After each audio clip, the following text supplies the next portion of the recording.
What's up, guys?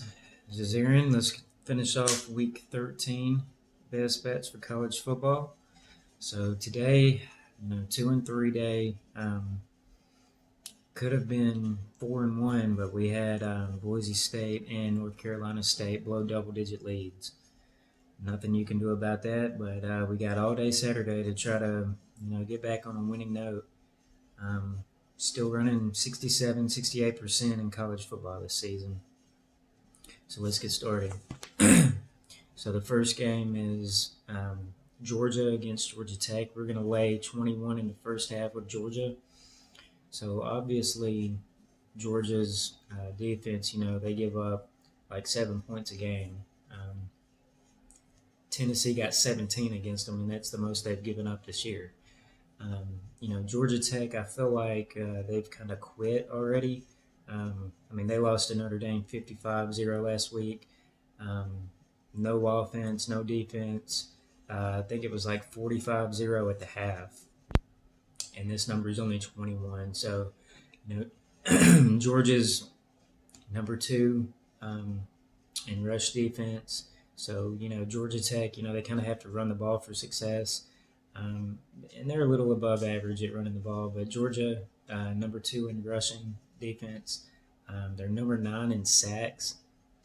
And Georgia Tech is 104th giving up sacks. So you got to figure Georgia stops the run, gets pressure on the quarterback. Georgia Tech doesn't have great quarterback play. And on offense, Georgia, they can run. They kind of set up the pass, but the pass has been really effective when they've been able to run the ball. So I think let's take Georgia minus 21 for the first half. The next game is going to be Western Kentucky and Marshall. So we're going to take Western Kentucky plus 1.5. Western Kentucky, all they do is run the ball. Throw the ball. They kind of abandon the run. But they've got the best pass offense in the country, with Bailey Zappi, a quarterback from Houston Baptist. They're throwing for 400 or 500 yards every game. And, if you look at the stats, Marshall for the season has a really good pass defense, and they get a lot of sacks. But Western Kentucky has allowed very few sacks. They're 12th in the country in sacks allowed, and they've dropped back over 500 times this season. So that's pretty significant. They're the number 1 pass offense in the country. And even though Marshall's pass defense looks really good statistically, you're looking at some of the offenses that they're playing in Conference USA, and they're not very good. So when they have played the few pass offenses that were any good, Appalachian State threw for almost 300 yards on them. ECU threw for 400 yards on them. Both teams scored over 30 points. ECU scored 42. So you got to figure that Western Kentucky can probably move the ball through the air, and if they get down, or they're down at the end of the game, they've got the kind of passing attack. They can run a 2-minute offense, get down the field, score that touchdown to win the game.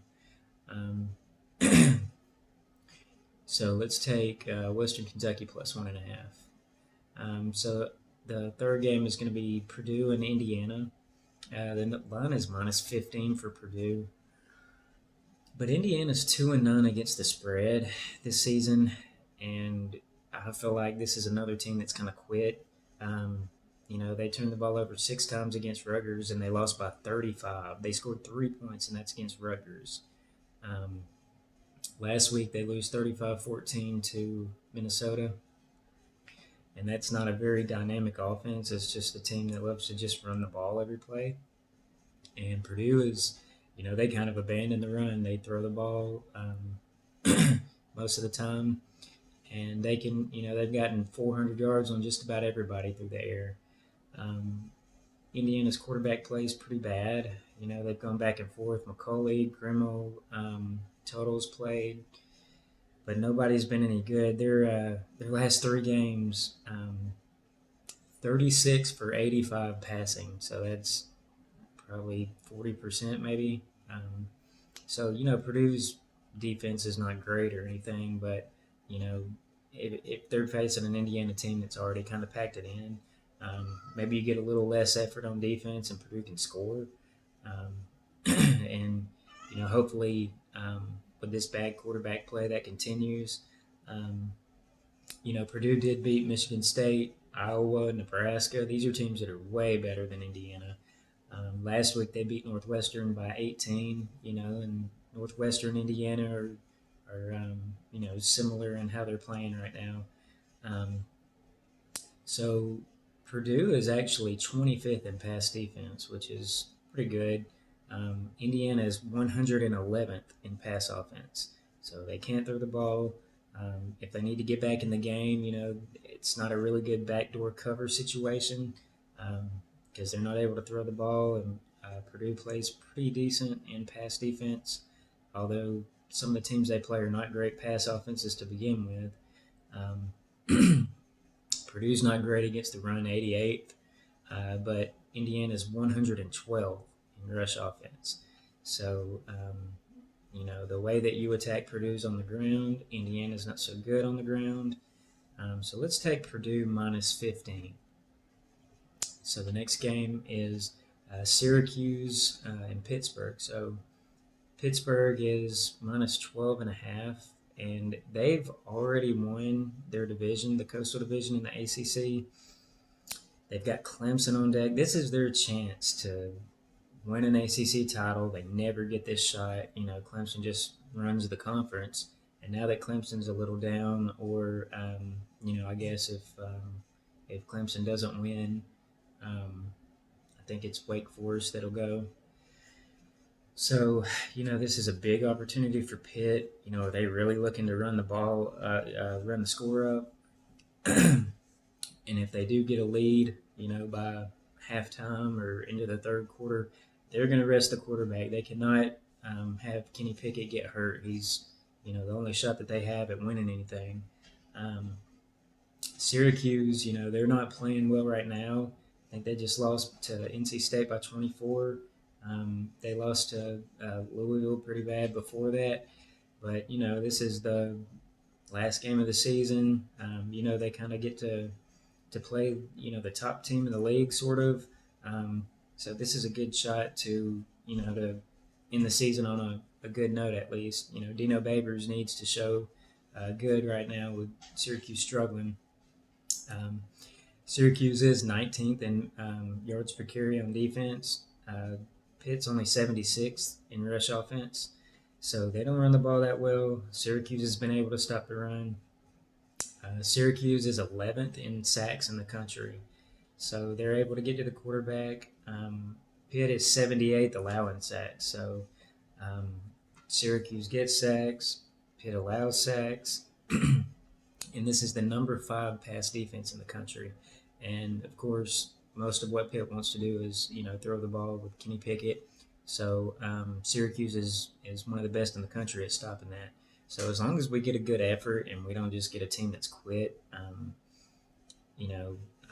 not sure that Syracuse has quit. So I think they come out to play, and especially with the situation with Pitt, they probably just want to win and get out.